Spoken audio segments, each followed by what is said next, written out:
হিন্দু ও মুসলমান উভয় ধর্মে বিদ্বান পণ্ডিত ব্যক্তি তাঁর পৃষ্ঠপোষকতা লাভ করেছিলেন।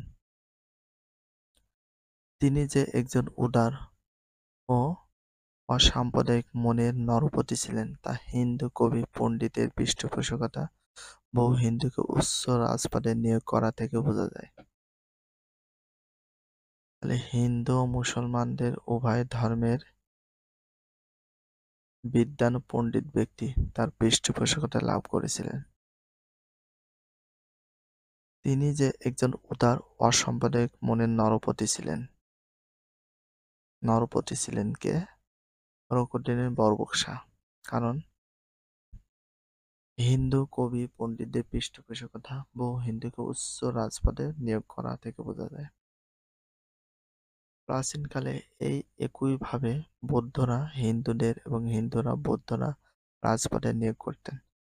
যাই হোক, বরবক্সায়ের মতো মানবিক গুণাবলী সম্পন্ন শাসক শুধু বাংলার ইতিহাসে নয়, ভারতবর্ষের ইতিহাসে কমই দেখা গেছে। বরবক্সা একজন প্রকৃতি সৌন্দর্য রসিক ছিলেন। একজন প্রকৃত সৌন্দর্য রসিক ছিলেন কে? বরবক্সা। কে ছিলেন? বরবক্সা। Very very important. গড়ের দাখিল দরওয়াজা নামে পরিচিত বিরাট ও সুন্দর তোরণটি বরবক্সাই নির্মাণ করেছিলেন। গড়ের দাখিল দরওয়াজা নামে পরিচিত বিরাট সুন্দর তোরণটি কে নির্মাণ করেছিলেন? রঘুদ্দিন বরবক্সাই নির্মাণ করেছিলেন। Very very important. গড়ের দাখিল দরওয়াজা কে নির্মাণ করেছিল? রঘুদ্দিন বরবক্সা। এ আমলে চট্টগ্রাম, পটুয়াখালী জেলার মির্জাগঞ্জে দুটি মসজিদ নির্মিত হয়েছিল। এ সমস্ত কার্যক্রম বিবেচনা করলে বঙ্গের সুলতানদের মধ্যে বরবক্সাকে অন্যতম বলা যায়। চট্টগ্রাম আর পটুয়াখালী জেলার মির্জাগঞ্জে, কোন গঞ্জে? মির্জাগঞ্জে কয়টি মসজিদ নির্মাণ করেছিল? দুইটি নির্মাণ করেছিলেন। সুলতানের মধ্যে বরবক্সাকে অন্যতম বলা হয়। সুলতানদের মধ্যে অন্যতম বলা হয় কাকে? বরবক্সাকে। কাকে বলা হয়? বরবক্সাকে। কাকে বলা হয়? বরবক্সাকে। 1474 খ্রিস্টাব্দে বরবক্সা পরকাল গমন করেন। তার মানে ফখরুদ্দীন বরবক্সা কত সালে মৃত্যুবরণ করেন? 1474 খ্রিস্টাব্দে। পরে তার পুত্র শামসুদ্দীন আবু মুজাফফর ইউসুফ শাহ বাংলার সুলতান হন। পিতা ও পিতামহের গড়া বিশাল সাম্রাজ্য তার সময় অক্ষুণ্ণ ছিল। তার রাজ্য পশ্চিমে উড়িষ্যা, পূর্বে সিলেট পর্যন্ত বিস্তৃত ছিল। ইউসুফ শাহের মৃত্যুর পর তার পুত্র সিকান্দার শাহ সিংহাসনে বসেন, কিন্তু তিনি অসুস্থ হয়ে পড়লে তাকে অপসারণ করা হয়।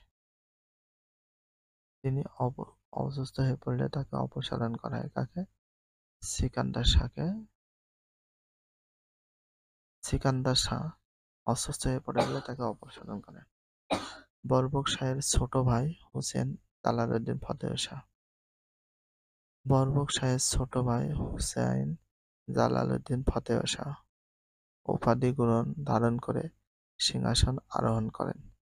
তিনি নিজ নামে মুদ্রা প্রবর্তন করেন কেন?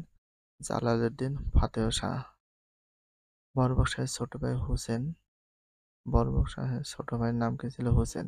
তিনি জালালউদ্দিন ফতেহ শাহ উপাধি নিয়ে তিনি নিজ নামে মুদ্রা প্রবর্তন করেন। কিন্তু এই সময় রাজদরবারে দুর্যোগ দেখা দেয়।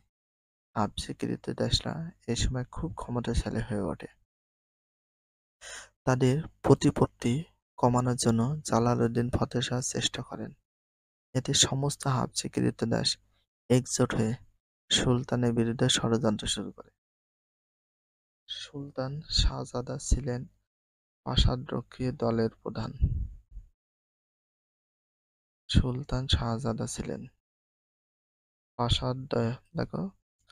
প্রাসাদরক্ষী দলের প্রধান। পাষাণরক্ষী দলের প্রধান ছিলেন কে? সুলতান শাহজাদা। কৃতদাসরা প্রলোভন দ্বারা সুলতান শাহজাদা তার অধীনস্থ পাইকদের নিজ দলভুক্ত করে।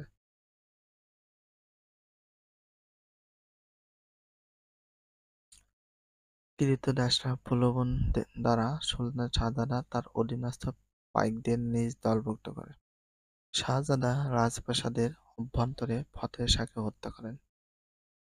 শাহজাদা কে হত্যা করেন? শাহজাদাই হত্যা করেন রাজপ্রাসাদের অভ্যন্তরে। ফতেহ শাহকে হত্যা করেন কে? শাহজাদা রাজপ্রাসাদের ভিতরে। ফতেহ শাহ নিহত হলে বাংলার সিংহাসনে ইলিয়াস শাহী বংশের শাসনকালের পরিসমাপ্তি ঘটে।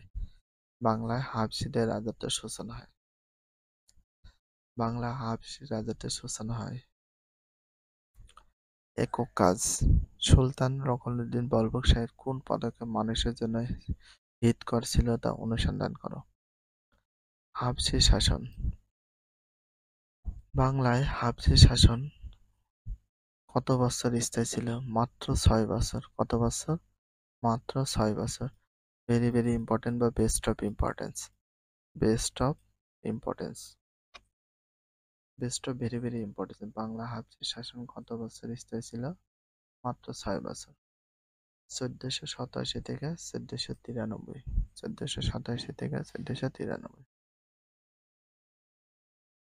এ সময় বাংলা অঞ্চলে ইতিহাস ছিল অন্যায়, অবিচার, বিদ্রোহ, ষড়যন্ত্র আর হতাশায় পরিপূর্ণ। এই সময় 4 জন হাবশী সুলতানের মধ্যে সবাইকে হত্যা করা হয়। এই সময় কয়জন হাবশী সুলতান ছিল? মাত্র 4 জন। 4 জন হাবশী শাসনকে 4 জন যে হাবশী সুলতান ছিল তাদের সবাইকে হত্যা করা হয়। হাবশী নেতা সুলতান শাহজাদা বরবক শাহ উপাধি নিয়ে হাবশী নেতা সুলতান শাহজাদা বরবক শাহ উপাধি নিয়ে প্রথম বাংলার ক্ষমতায় বসেন। বরবক শাহ উপাধি নিয়ে। কিন্তু কয়েক মাসের মধ্যে তিনি হাবশী সেনাপতি মালিক আন্দিলের হাতে নিহত হন। মালিক আন্দিল সাইফুদ্দিন ফিরোজ শাহ উপাধি নিয়ে সিংহাসনে বসেন। একমাত্র 3 বছর রাজত্বকালে। কয় বছর?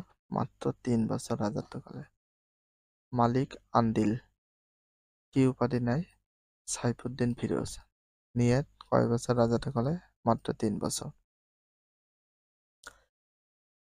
1487 থেকে 1490 খ্রিস্টাব্দে ইতিহাসে কিছুটা গৌরবময় ছিল। তার মৃত্যুর পর ক্ষমতায় আসেন দ্বিতীয় নাসিরউদ্দিন মাহমুদ শাহ। কিন্তু কিছুকাল 1490 থেকে 91 রাজত্ব করার পর তিনি নিহত হন। এক হাবশী সর্দার তাকে হত্যা করে। শামসুদ্দিন মুজাফফর শাহ নাম নিয়ে সিংহাসনে বসেন 1491 থেকে 1493 খ্রিস্টাব্দ। অন্যান্য অনেক সুলতানের মতোই অত্যাচারী হত্যাকারী হিসাবে তার দুর্নাম ছিল। কে? শামসুদ্দিন মুজাফফর শাহ। অনেক সুলতানের মতো অত্যাচারী হত্যাকারী হিসাবে দুর্নাম ছিল। ফলে গৌড়ের সম্ভ্রান্ত মুসলমান মুজাফফর শাহের বিরুদ্ধে বিদ্রোহ করে। বিদ্রোহের সাথে যোগ দেন মুজাফফর শাহের উজির সৈয়দ হোসেন। অবশেষে মুজাফফর শাহ নিহত হন। তার মৃত্যুর সঙ্গে সঙ্গে বাংলা হাবশী শাসনের অবসান ঘটে। মাত্র 6 বছর স্থায়ী ছিল হাবশী শাসন। ভিডিওটি এখানে শেষ করছি। যদি ভিডিওটি ভালো লাগে চ্যানেলে সাবস্ক্রাইব দিতে হলে ফলো করে দিও, তার সাথে একটা লাইক এবং একটা কমেন্ট করে দিও। নেক্সট ভিডিও পাওয়ার জন্য অবশ্যই বেল আইকনটা অল করে রাখো, যাতে নিউ ভিডিও আপলোডের সাথে সাথে সর্বপ্রথম তোমাদের কাছে নোটিফিকেশনটা পৌঁছে যায়। If you love this video please subscribe my channel, like, comment, share, hit the bell icon for getting next video. So everyone take care, love you, আল্লাহ হাফেজ, বাই বাই।